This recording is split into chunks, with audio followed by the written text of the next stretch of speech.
తిరుమల యొక్క పవిత్రతని చెడగొడుతున్నారు అని చెప్పి కరుణాకర్ రెడ్డి ఎవరైతే ఉన్నారో అక్కడ మాట్లాడిన పరిస్థితి. కానీ సోషల్ మీడియాకి సంబంధించి చూస్తే వెంకటేశ్వర స్వామికి, శనీశ్వరుడికి కూడా నీకు తేడా తెలీదా అని చెప్పి కూడా వాళ్ళు మాట్లాడుతున్నారు.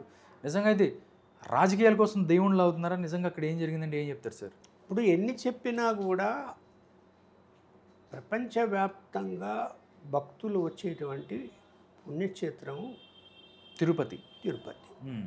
రాజకీయంగా మీకు ఎన్నైనా విభేదాలు ఉండొచ్చు, కానీ పుణ్యక్షేత్రం యొక్క పవిత్రతకు భంగం కలిగేటువంటి విషయాలు మాట్లాడడం కరెక్టా? ఎవరైనా కానీ, అది ప్రభుత్వమైనా కానీ ఎవరైనా కానీ అవును మాట్లాడకూడదు. అవును, పవన్ కళ్యాణ్ మొన్న లడ్డుకు సంబంధించి మాట్లాడడం కూడా కరెక్ట్ కాదు.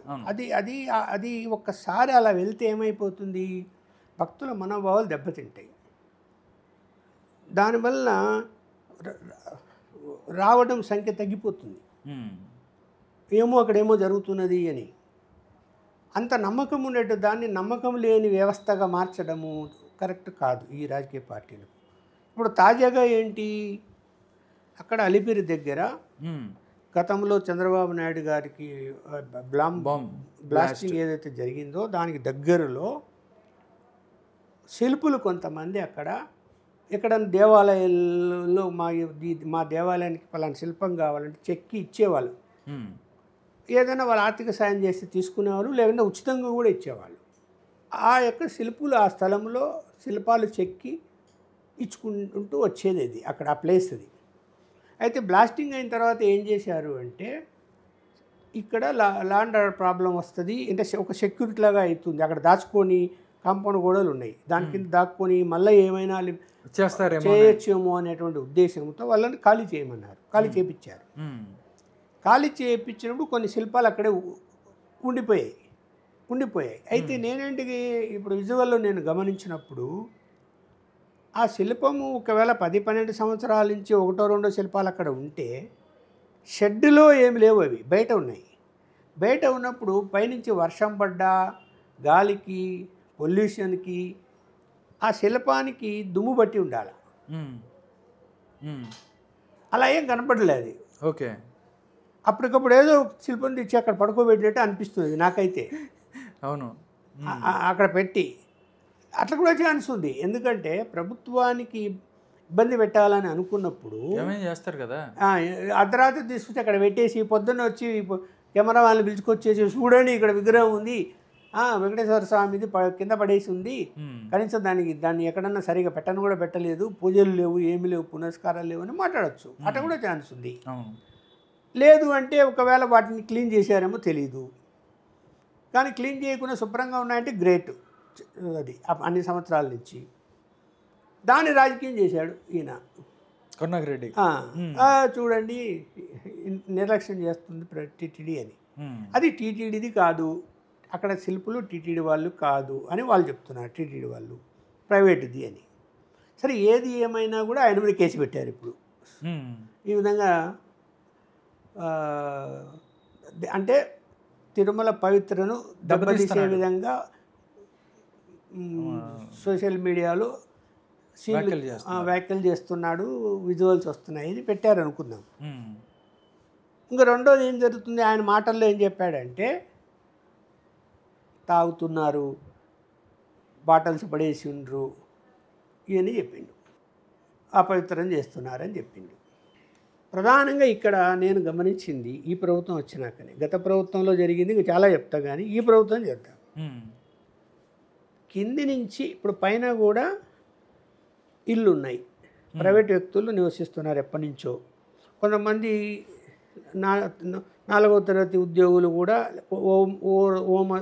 ఓ మోస్తరు ఉద్యోగులు కూడా అక్కడనే పైన ఉంటున్నారు. కానీ చాలామంది ఉద్యోగులు కింద ఉంటూ కార్లు మెయింటైన్ చేస్తూ జాబ్ చేసుకొని తిరిగి కిందికి వచ్చే వాళ్ళు కూడా ఉన్నారు. 2 వీలర్స్లో వెళ్ళేవారు కూడా ఉన్నారు పైకి ఎంప్లాయీస్. కింద ఏదైతే అలిపిరి దగ్గర సెక్యూరిటీ పాయింట్ ఉందో, చెక్ చేసే పాయింట్ ఉందో, ఈ యొక్క ఎంప్లాయీస్ యొక్క వెహికల్స్ చెక్ చేయడం లేదు. చెక్ చేయనప్పుడు వాని కారులో బ్రాంతి తీసుకెళ్తాడు, సిగరెట్లు తీసుకెళ్తాడు, అన్నీ పైకి తీసుకెళ్తాడు, మాంసం కూడా తీసుకెళ్తాడు. పైకి ఎట్లా పోయినాయంటే మరి మీరు ఎందుకు వాళ్ళని అలౌ చేస్తున్నారు? నేనైతే చెప్తున్నా, మీరు నిజంగా నీతి నిజాయితీ మీలో ఉందనుకుంటే ఈవెన్ చైర్మన్ గారి వెహికల్ కూడా చెక్ చేయాలి పైకి పెట్టినప్పుడు, బోర్డు మెంబర్లు కూడా చెక్ చేయాలి. చేయండి. మీరు చెక్ చేసుకుంటే ఎంప్లాయీస్ ఆటోమేటిక్గా చెక్ చేసుకుంటారు. పైకి ఎట్లా పోతాయి? ఇంకా ఛాన్స్ ఎక్కడుంది? ఛాన్స్ అనేది వీళ్ళకే ఉండేది. పైకి పోవాలి అంటే, పైకి తీసుకుపోవాలి అంటే ఎట్లా తీసుకుపోతారు చెప్పండి? అన్ని వెహికల్స్ చెక్ చేస్తారు, వీళ్ళు మాత్రం చెయ్యరు. అలాగే విఐపీలు, ఇప్పుడు విఐపీలు బోర్డు మెంబరు లేకపోతే ఒక ఎమ్మెల్యే వస్తాడండి, ఆయన వెహికల్ ఒకటే కాదు, వెనకబడి 2 వెహికల్స్ ఉంటాయి. అవును, ఎమ్మెల్యే వస్తున్నాడు అంటే మొత్తం 3 వెహికల్స్ పైకి పంపించేస్తారు చెక్ చేయకుండా. ఇప్పుడు ఎమ్మెల్యే ఫాలోవర్స్ ఎవడన్నా మాట్లాడుకొని మేము కూడా నీ దాంట్లో వస్తామని బాటిల్స్ బ్యాగ్ దాంట్లో పెట్టుకొని పోతే ఏం చేస్తారు? పైన తాగుతున్న మాట నిజం, సిగరెట్లు తాగుతున్న మాట నిజం, అక్కడ డెన్లు ఉన్నాయి పైన, అక్కడక్కడ రాత్రి తను కూర్చొని తాగే సెంటర్లు, మరి విజిలెన్స్ పోలీసులు ఉన్నారు, మామూలు పోలీసులు ఉన్నారు. మీకు తెలియదు అక్కడ జరుగుతున్నాయని? పట్టుకోలేరా? మీ చేత కాదా?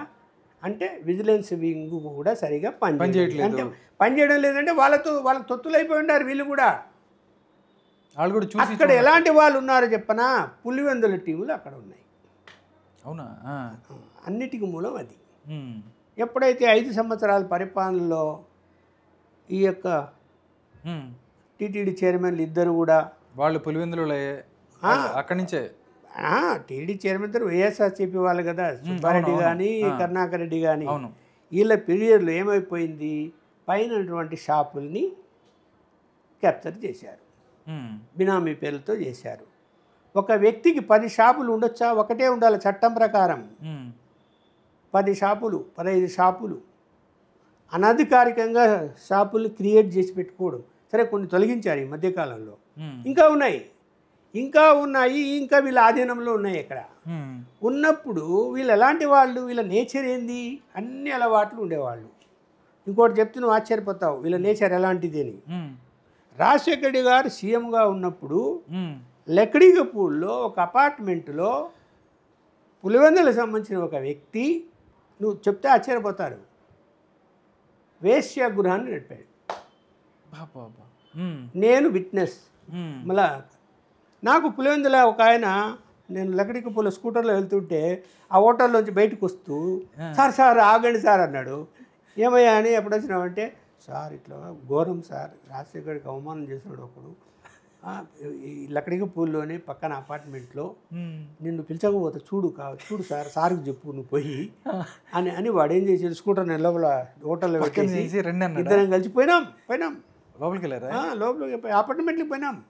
వీనికి వాడు తెలుసు, వీడికి అంటే నువ్వు ఊరికే నీ కస్టమర్ అని నేను పిలిచకపోతా అని పిలిచబోయాడు. వాడికి నేను తెలియదు కదా. పోయినా లోపల అట్లా డోర్ తీస్తున్న ఎదురుగా రాజశేఖర రెడ్డి నిలబెత్తి ఫోటో ఉంది. డోర్ ఎదురుగా రాజశేఖర రెడ్డి గారి సాక్షి ఫోటో డోర్ తీస్తూనే ఇట్లనే పోయినా. ఇద్దరం కూర్చున్నావాడ. కూర్చుంటానే వచ్చారా 4-5 అమ్మాయిలు వచ్చి నిలబెట్టారు వరుసగా, సినిమాలో లాగానే. చూసిన తర్వాత నాకు వెంటనే ఇంకా నాకు తిక్కరేగింది. తిక్కరేగి కొంచెం కోపడ్డారా? వాళ్ళే ఏం మాట్లాడలే. ఇంకా కొంచెం పోదాంరా, నాకు అర్జెంట్ పడింది, మళ్ళీ వద్దాంలే అని కిందికి వచ్చేసాం. ఊరుకోలే, రాజశేఖరెడ్డి కలిసి చెప్పాను. చెప్పితే తెల్లవారే లోపల ఖాళీ చేసి పడితే వాళ్ళని మొత్తం ఫోటో తీసి పారదెబ్బి వాళ్ళందరూ టైం పారదెబ్బి వాడిని పోయి పులివెందుల నుంచి నువ్వు హైదరాబాద్లో కనపడితే కాల్చి పారదొప్పుతామని చెప్పారు పోలీసులు. వాడిని తరిమేన వాడిని పులివెందులకు. అర్థమైందా? రాజశేఖర రెడ్డి గారు పంపించేశారు మొత్తాన్ని. మరి ఏంటి మీరు చెప్పండి, మరి ఎట్లాంటి వాళ్ళు? దారుణం కదా. ఎలాంటి ఆలోచన కలిగే వాళ్ళు ఫోటో పెట్టి వ్యభిచారం చేస్తారు. ఎవరినో సీఎం మా రాజశేఖర రెడ్డి ఫోటో ఉంది. సీఎం కాదు చెప్పారు మీరు వెళ్ళి ఆయన కలిసి? అప్పుడు సీఎం ఉన్నప్పుడు చెప్పాను. చెప్పితేనే అయ్యో లక్ష్మణ్ ఇంతనా ఎవడేవాడు అని చెప్పి వెంటనే బెలు కొట్టి రైట్ చేయించాడు. రైట్ చేయించి తరిమి పడితే మరి పులివెందులకు. మళ్ళీ నాకు వాడే చెప్పాడు, ఎవరు వేరేవాడు నన్ను కలిసి నాకు చూపించాడే, వాడే చెప్పాడు, సార్ మంచి పని చేశారు, వాడిని తరిమేసి వాడిని హైదరాబాద్లో కనిపిస్తే కాల్ చేద్దామని చెప్పమని రాజశేఖర రెడ్డి ఆ విధంగా పోలీసులు చెప్పారు. వానికి ఆయన దగ్గర ఫాస్ట్ యాక్షన్ ఉండదు కదా. ఏదైనా చెప్పాడంటే తప్పు అంటే వెళ్ళిపోయాడు. ఇప్పుడు మనము రాజకీయాలే రాజకీయాలే కానీ ఫాస్ట్ యాక్షన్ తనకు ఏదైనా తప్పు జరుగుతుందని చెప్తే దిద్దుకుంటాడు. అవును, వింటాడు. కానీ జగన్మోహన్ రెడ్డి అందుకు విరుద్ధం, దిద్దుకోడు, ఇంకా సపోర్ట్ చేస్తాడు. ఏమనంటే పెట్టుకొని బతకని ఏమి అనేటువంటి మాట లేనది, కానీ ఆయన అలా ఒప్పుకోడు. చాలా నేను ఇదొక ఉదాహరణ చెప్పినా మీకు, ఆయన రాజశేఖర్కి నాకు జరిగినవి ఇంకా చాలా ఉన్నాయి. చెప్తే వెంటనే ఆయన దిద్దుకునేటువంటివి చాలా ఉన్నాయి. ఆయన మనస్తత్వం తప్పును ఒప్పుకుంటాడు, దిద్దుకుంటాడు. అది 10 మంది తెలిసింది కదా అనుకుంటాడు. తెలియదంటే కొన్ని ఉంటాయి. ఇప్పుడు ఎవరు అడగలే, తెలీదు, ఏదో చేస్తాడు. ఏం చేస్తాడు? సైలెంట్గా ఉంటాడు. కొన్ని తెలిసినా కూడా తన దృష్టికి ఎవరు తేకపోతే, తనకు తెలిసినా ఎవరికి తెలియదు కదా అనుకుంటారు కదా రాజకీయ నాయకులు. అవును, ఒకవేళ లక్ష్మణ్ చెప్పాడు అనుకో, రేపు లక్ష్మణ్ తెలిసిందంటే 10 మందికి తెలుస్తుంది. ఎందుకు పేపర్లోనే రాస్తా కదా, మరి తెలియదు కాదయ్యా, ఊరుకుంటావా? పేపర్లోనే రాస్తాం కదా. మరి చాలా విషయాలు తప్పు జరుగుతుంటే నేను కడపలో ఉన్నప్పుడు కూడా, ఎందుకంటే అన్ని పేపర్లు ఎక్కించడం వల్ల ప్రయోజనం ఉండదు. మనకు కావాల్సిన నేను ఎట్లాంటి వాడిని అంటే పేపర్లో రాయటం కాదు, రిజల్ట్ కావాలి, దానికి పని మంచి జరగాల. పేపర్లో రాసిన దానివల్ల మంచి జరగదు కదా ఒక్కోసారి. అందువల్ల చెప్తా నేను, వినలేదనుకో, యాక్షన్ జరగలేదనుకో, అప్పుడు ఏం చేయాలో అది చేస్తాం. అవును, అంతే. అది అలాంటి పరిస్థితుల్లో మరి మనం ఏం చెప్పాలా? మనం తిరుమలకి సంబంధించి తిరుమలలో అంటే అలాంటి నేచరు, అంటే భయం అనేది ఉండదు వాళ్ళకి. నాకు అండ ఉన్నారు పలానోళ్ళు అంటే భయం అనేది ఉండదు. ఇంకా వాడు ఏ పని అనేది చేస్తాడు. ఇప్పుడు ఇవాళ బెట్టింగులన్నీ ఎక్కడి నుంచి జరుగుతున్నాయి? క్రికెట్ బెట్టింగులు చెప్పు. ఎలక్షన్స్ వస్తే బెట్టింగ్లు. మొన్న కూడా జెడ్పీటీ ఎన్నికల్లో బెట్టింగ్లు జరగలేదా? 200 కోట్లు బెట్టింగ్ జరిగింది. మొన్న 200 కోట్లు బెట్టింగ్ జరిగింది. మొత్తం పొద్దుటూరు, జమ్మలమడుగు, కడప, పులివెందుల వాళ్ళు బెట్టింగ్లు పెట్టారు. బెట్టింగ్లకు సెంటర్ అయిపోయింది ఇప్పుడు ఆ 4-5 ప్రాంతాలు. 200 కోట్ల బెట్టింగ్ జరిగింది అంటే ఒక చిన్న జెడ్పీసీకి నువ్వు ఆలోచించు ఏ రకంగా ఉన్నారు. మరి టీడీపీ అల్టిమేట్గా గెయిన్ అయింది, గెలుచుకున్నారు, మళ్ళీ బెట్టింగ్లో లాభాలు పొందారు. పోలీసు వాళ్ళు అంత ప్రెజర్ పెట్టించి రిగ్గింగ్ చేసుకొని గెలిచడానికి కారణం ఏంటంటే బెట్టింగ్లో డబ్బు సంపాదించడానికి. అది కూడా ఒక కారణమే. మెయిన్ రీజన్ అదే, గెలవాలని రీజన్ కాదు, డబ్బులు. ఒకవేళ టీడీపీ గెలుస్తుంటే అక్కడ బెట్టింగ్ లో వాళ్ళకి డబ్బులు వచ్చాయి కదా. ఇప్పుడు వచ్చి చెప్పమనండి ఎవరో. నేను ఇప్పుడు నా విజువల్ వదలండి, నేను ఎవరో నన్ను అడగమండి, నేను చెప్తా. అవునా? మరి బెట్టింగ్లు జరిగాయి లేదా? జరిగాయి. మరి ఇప్పుడు ఎందుకు సెంటర్ అయింది? మరి కడప బెట్టింగులకు ఎంత పెద్ద సెంటర్ అయింది? ఎందుకైంది అంటే భయం లేకపోవడమే కదా. ఇప్పుడు గవర్నమెంట్ మీద భయం లేకపోవడమే కదా. పోలీసులు అంటే భయం లేకపోవడం వల్లే కదా. పోలీసులకు తెలియదా ఎవరు బెట్టింగ్ కడతారు, ఎవరు ఏం చేస్తారని? తెలుసు, అన్నీ తెలుసు వాళ్ళకు. కంట్రోల్ ఎందుకు చేయలేకపోతున్నారు? జగన్మోహన్ రెడ్డి చేశాడా? చేయలేదు. ఎందుకు? ఉండనీలే అనుకుంటాడు అతను. ఇప్పుడు వచ్చిన కూటమి ప్రభుత్వం చేయగలుగుతున్నదా? ఇప్పుడు ఉదాహరణ చెప్పాను నేను. మరి ఎవరు చేస్తారు? మొన్న ఇప్పుడు క్రికెట్ మ్యాచ్ జరిగింది, పాకిస్తాన్ ఇండియా. బెట్టింగ్లు జరగలేదా? 100 కోట్లు జరిగి ఉంటాయి కదా. మరి ఇక్కడ కంట్రోల్ చేసేది ఎవరు? చెయ్యాలి కదా. మరి ఇప్పుడు అక్కడ ఎక్కడ లేని రాజకీయంగా ఇవాళ వైసీపీ ప్రభుత్వం వచ్చిన తర్వాత రాజశేఖర టైంలో కొన్ని జరిగాయి. సరే, మనం పాతకాలం వదిలేసుకుని ఈ కాలాన్ని పట్టుకుంటే ఎక్కడ పులివెందుల వాళ్ళు భూముల ఆక్రమణ కానీ, లేకుంటే బెదిరించి రాయించుకోవడం కానీ, విశాఖపట్నంలో ఎన్ని భూములు రాయించుకున్నారో చంద్రబాబు నాయుడు కానీ ఇప్పుడు బయట పెట్టమని తెలుస్తుంది. ఎందుకు పెట్టలేకున్నాడు? ఎంతమందిని బెదిరించారు అక్కడ. సైనికులకి ఇచ్చిన భూములు కూడా బెదిరించి వాళ్ళ కంట్రోల్లో కబ్జాలో పెట్టుకున్నారే. మరి ఎందుకు వాళ్ళని పట్టుకోలేకపోతున్నారు మీరు? వాళ్ళకి భయం ఎందుకు లేకపోతున్నది ఇవాళ అంటే?